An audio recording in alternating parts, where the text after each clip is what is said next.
Awesome.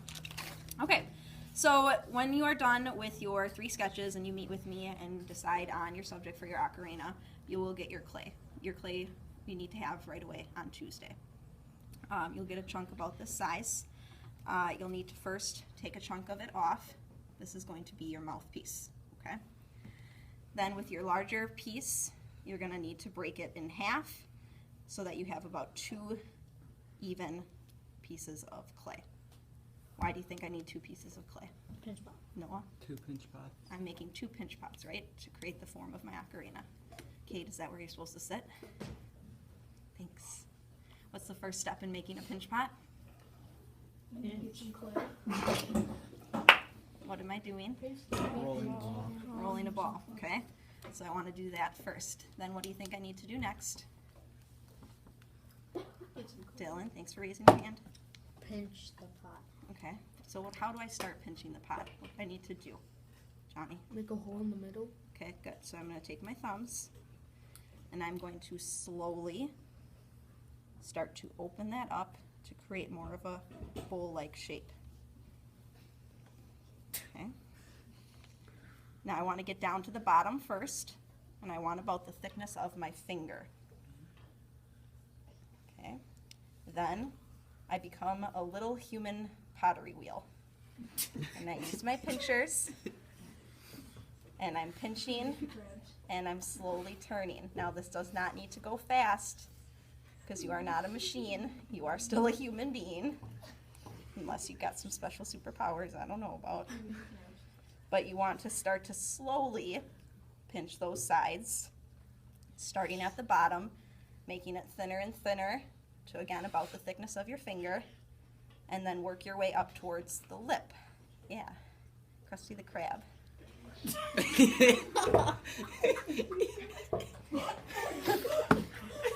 Isn't that right? How do you mean it's not right?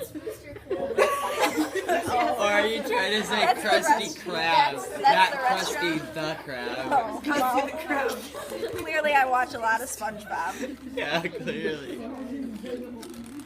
I was cool for 5 seconds and then it totally backfired. Nope. Not even 5. Rude. I think this video. Right, too. All right. Now it's a little thick right now. I'm trying to go kind of quickly just to make the demonstration go a little bit quicker. But once I have one pinch pot, and again, I'm really trying to make sure that all of my walls are even, that they're the same thickness, that there's not one part that's thicker than the other. But once I think I have everything well done, I do have some cracks happening, so if that's the case, you can just dip your finger in the water and smooth some of those out. You don't need a lot of water, but you want to get a little bit of that moisture back in there. I can do that on the lip as well if I need to, okay? So I'm going to pass this around. I want you to see how thick it is. It could be a little bit thinner, but for the most part, this is about the thickness that you want to have. Pass that around, please.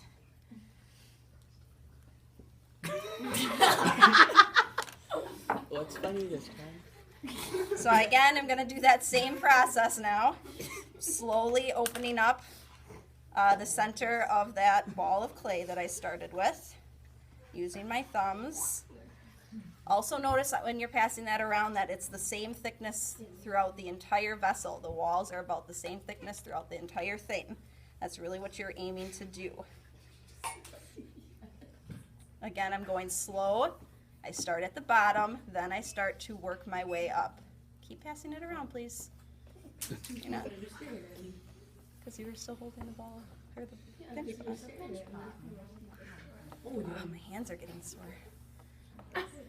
At least you only have to make 2. Oh, Krusty the Krab. Krusty Krab. What is it, Mr. Krab? Mr. Krabs. Mr. Krabs. Eugene? Now my objective, all right, let's get focused again. My objective is really that both of my pinch pots are the same size, because I have to put these 2 together.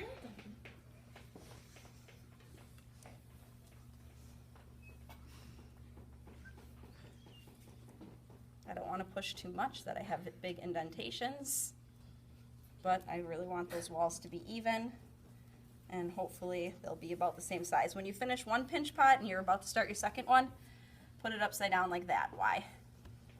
Why am I putting it on its lip instead of on the bottom? Why do you think, Urena? So it doesn't bend. Okay, so it doesn't bend. What do you think, AJ? So it doesn't make the top of it flat. Right, so I really want to be able to make a sphere. If I continue to leave it like this, it will start to, the weight will start to flatten it out. So if it is this way, it keeps its shape. All right, see how we did. Pretty darn good. Hey, that's pretty good. Okay, now I need to attach these two pieces of clay. Who remembers the process for attaching two pieces of clay? What's the, No, it's no. What is the first one? Please raise your hand.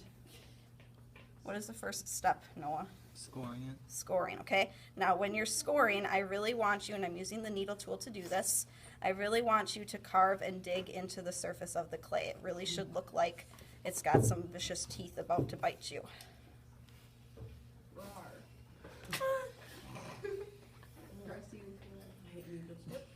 Okay, you're no longer allowed to say Krusty the Krab. Krusty Krab is unfair. All right, come on, guys. A little bit too much now. No SpongeBob related sayings. No more SpongeBob related sayings. All right, I need to score both pieces. And then what's my next step? Please raise your hand. What's my next step, Alex? Slipping it. Yes, I need to apply slip then to the surface. You really only need to apply slip to one of the surfaces. You don't have to do it to both.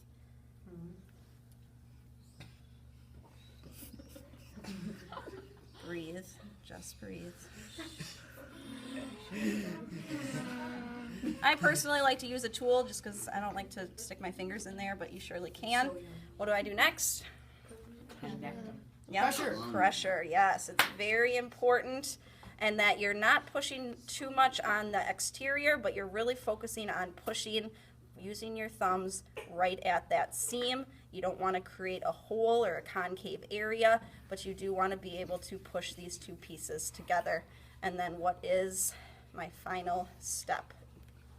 Noah? Blending. Blending. Good. So I want it to look like this was one piece of clay from the very beginning, and that there was not two pieces of clay.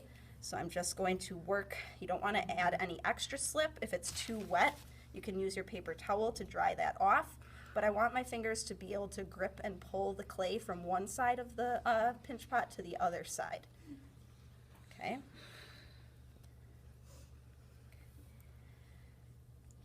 When we get to this step, this is where we're going to stop. I don't think we'll have time to do the mouthpiece on Tuesday because we'll want to review this. But when we get to this step, you're going to have a couple of things you need to do to get cleaned up. So first of all, right now the clay is in its wet stage. What we want to have happen is we want the basic form of our ocarina to get into the next stage. Who remembers what the second stage after wet is, Peyton? Leather hard. Very good. How do you think I'm going to get extra moisture out of my clay? Any ideas? If I don't put it in the bag, it'll get completely exposed to the air, and then it'll dry out even further than that leather hard stage. But that was a good idea, and that's the way that clay loses moisture. Any other ideas of how I can get some of the moisture out of this clay? Noah? What you're doing, just like playing with it. Okay. Rubbing my hands on it, playing with it a little bit. Okay, but I need to clean up. It's time to go. It's the end of class. What do I need to do? Okay, it's a good idea. Sponge. Okay. Remember, throwing clay is not acceptable. What? Even when it's in the shape of a ball. Yep. Okay. You're going to take some newspaper and you're going to wrap it up. Okay? You're going to put this in your plastic bag. You're going to get as much moisture or as much air out of the bag as possible. You're going to seal the bag. This is going to take some of that moisture out of your ocarina, but it's still going to stay sealed in its bag so it won't get too dry. Okay? Questions? Nope.